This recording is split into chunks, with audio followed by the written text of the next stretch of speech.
Alright, let's go through the last rule of our circle theorem rule, which is rule number 7. Okay, now before I go through what is the name of the rule, let's try to construct something over here so that you understand what's going on. Okay, so for this rule, this will be the 7th rule.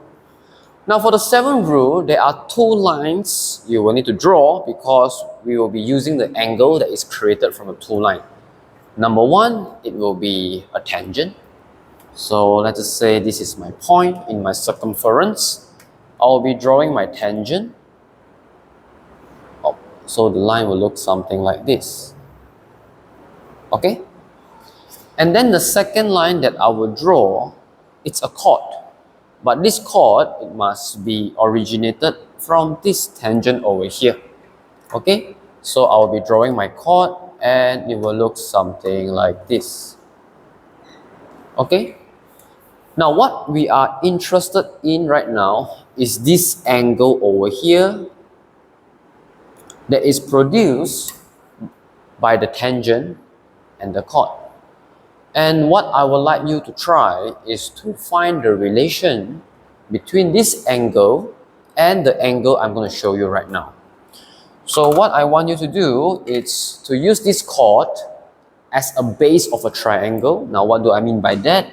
If this line is the base of my triangle, I'm going to draw a triangle with this base. So all I need to do is to draw 2 lines upwards to get my triangle. So that's what I'm going to do with this, okay? So with the chord, I will take this chord as my base of my triangle. And what I will do is I will draw a triangle on top until it touches the circumference.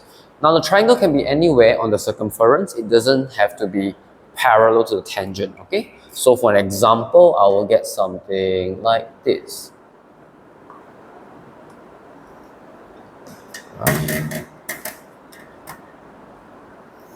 Okay, I'll get something like this. Now, what do I want you to do is to find the relation between this angle over here, which is produced by the tangent and the chord, to this angle over here. Okay, you can just quickly pause the video and just use a protractor to measure and see what is the relationship that you can find between these 2 angles over here. Alright? Assuming you have already done so, you might find out that these 2 angles are actually equals to each other. Alright? So if let us say this is angle X, you will find out that this is also angle X as well. Alright? Now for this rule, we have a fancy name for this. We call this rule the alternate segment theorem. So this is a rule right here.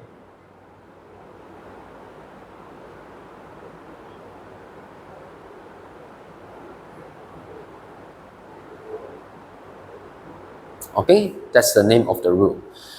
Now I'm going to elaborate this rule a bit more, okay, so that you will remember how would you use this rule. Alright, now let's talk about this segment. What creates a segment?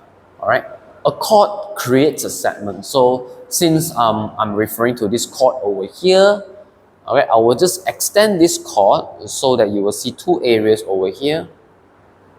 This zone to the left hand side of the chord, it's a segment. Alright, right, this area is a segment. Okay, and this zone on the right hand side of the chord, it's another segment. So this one, it's another segment over here. Alright, so this segment, it's alternate. Sorry, this segment is alternate to this segment. So we can call this segment the alternate. Alright, the other segment. If you want to put it another way, you can say the other segment. Okay? So that's why it's called alternate segment theorem, because one of the angle belongs to this segment and one of the angle belongs to the alternate segment. And both of them are equal. Okay? So What's the rule? All right, if I would like to elaborate this alternate segment theorem, this is the elaboration. I'm just going to write it down and then I'm just explain to you.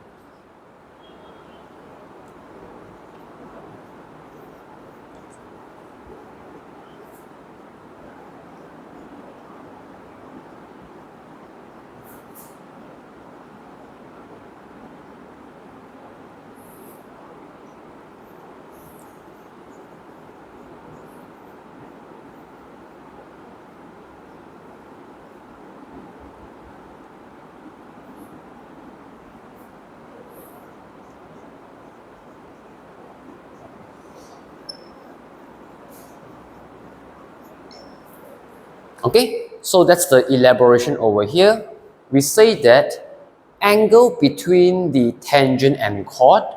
Alright, so what am I referring to? It's this angle. This angle is the angle in between the tangent and the chord. Alright, it's equal to the angle in the alternate segment. So this angle is equal to the angle, which is referring to this one, in the alternate segment.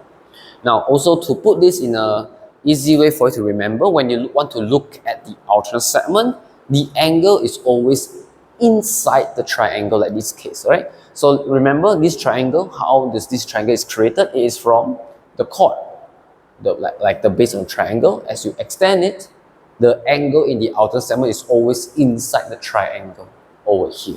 Okay? So that's the alternate segment theorem over here. Now, knowing it's one thing, so let's try to apply this theory to this question over here. Okay, so let's see an example. I'm going to work this out with you, all right, so that you will understand how to apply this theorem. Okay, so let's see, what do we have? We would like to find x and y, okay, and I have these two information over here. Let's see what can we do. Okay, now they given us this information, and this angle is in between the tangent and the chord.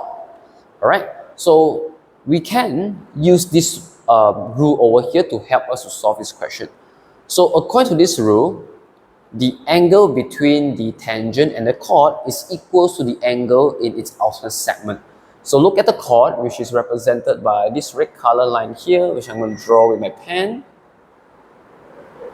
All right, and can you see where is the triangle which is formed by this chord? It's going to be this one, right?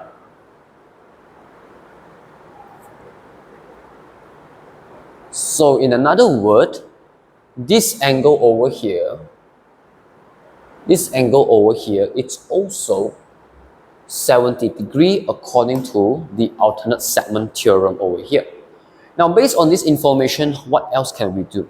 We already know that these two lengths over here are equal. So in another word, the triangle in red right now is actually an isosceles triangle. Now, based on that information, we're supposed to be able to find the angle over here and over here, all right, by using the properties of isosceles triangle. So we can just find x, all right, by having 180, that's the total angle of this triangle, minus 70. When you minus 70, that should give you the total of these two angles. But since we know these two angles are equal, we can just divide by 2. And this minus this will give you 110. 110 divided by 2, that should give you 55. Okay? So we already know x is actually 55 degrees. Now what about y over here? Okay? Now, sometimes when we look at circle theorem question, it's always good to zoom out a bit. So if you look through over here, this, which I'm going to draw in blue right now, can you see this whole thing as an cyclic quadrilateral? Alright, we already know how to deal with cyclic quadrilateral.